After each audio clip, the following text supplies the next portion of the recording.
Hello everyone and welcome back to the Helderberg Chess Club channel and welcome back to our series New to Chess, which is for players who are completely new to chess and know very little or nothing about the game.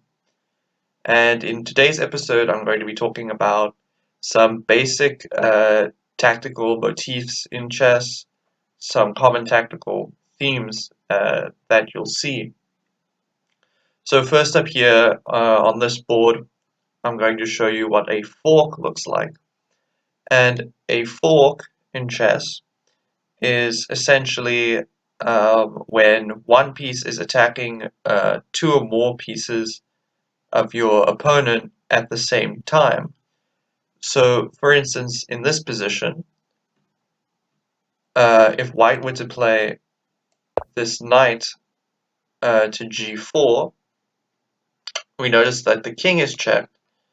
However, the knight is also attacking this queen and this rook, which means that after the king moves, white could capture either of these pieces. So that's a fork, is when one piece is attacking two or more pieces of your opponent at the same time. Knights are probably the most common pieces for forks to occur with, but you can actually fork with many other pieces as well. Okay, so next up we have the skewer. So a skewer occurs when two or more pieces are on the same diagonal or row. So diagonals, of course, being like this, rows being like this, or you could also call this a file. And when they're on that same diagonal or row, they can be attacked at the same time, and one of them can be won. So, for instance, in this position, we see that these two rooks are both on this diagonal, and white has a dark square bishop. So the move would be to play here, and then we see that no matter what black does in this case, actually, white is going to take one of these rooks. So for instance, if black were to play here, you can just play takes takes, or whatever. So that's a skewer, is when two or more pieces are lined up either along a diagonal or a file, or even a rank as well. And they can be attacked by a single piece from your opponent. Okay, so next up is the pin. And actually what a pin is rather simple. It means that you are attacking a less valuable piece in front of a more valuable piece. So, for instance, in this position, we see that again, the king and queen are aligned on the diagonal, and this is actually a skewer as well as a pin. So, if white were to play bishop to b4 here, we see that white is attacking the king and the queen, and they're on the same.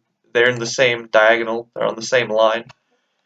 So it's a skewer, but also the queen is pinned to the king. Obviously, the queen can't move because then the king would be in check. So what that means is that black has to give up the queen here, and well, then the game would be a draw in this position. But um, in any case, the queen is pinned to the king because the queen can't move away from the king. And when a piece is pinned to the king, it's called an absolute pin. However, you also get relative pins. So if we're to open our board editor, just quickly here, we're to place a knight here. Go back to the analysis board. Right. So now it's black to play here. This is a relative pin because actually in this position, the knight is pinned to the queen. So this knight can actually still move. So for instance, black here, and then if white were to move up, black can just capture this bishop, and then black will be winning, of course.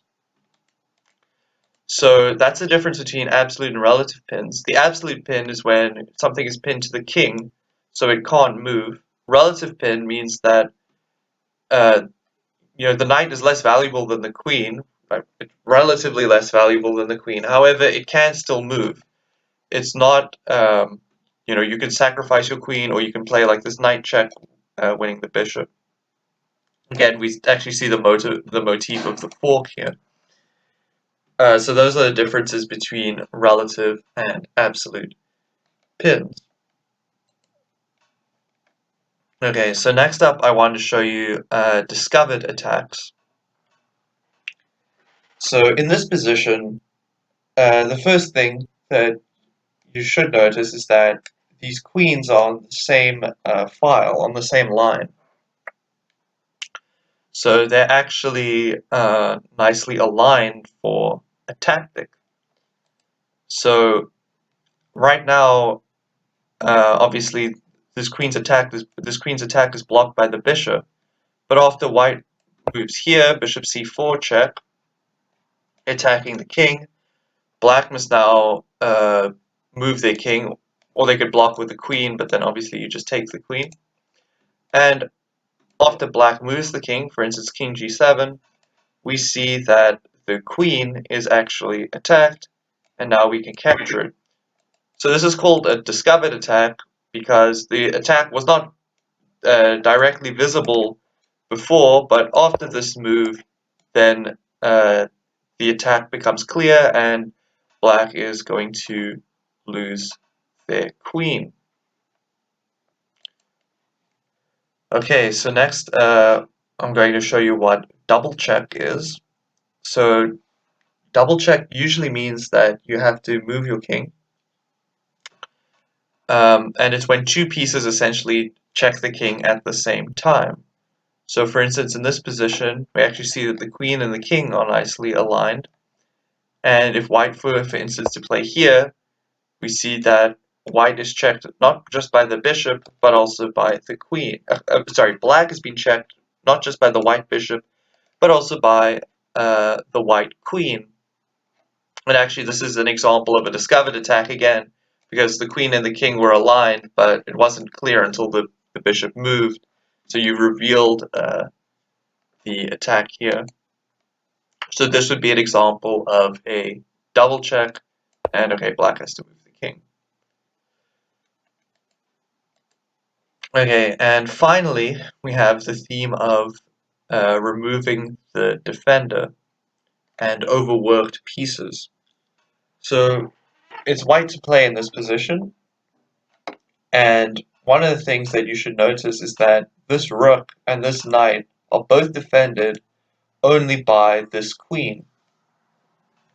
So there is actually a tactical idea here called removing the defender. So in this position, if white is to play rook takes b8 check, then black must capture the queen. The only other move is to sacrifice the queen here, which leads to checkmate.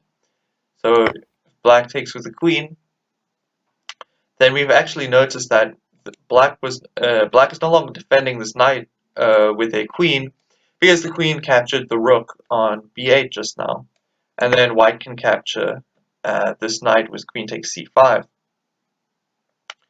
So in the initial position, where we're able to remove the defender of this knight, the problem that you'll notice is that the queen is defending two pieces at the same time, but it can't defend both of them if one is captured.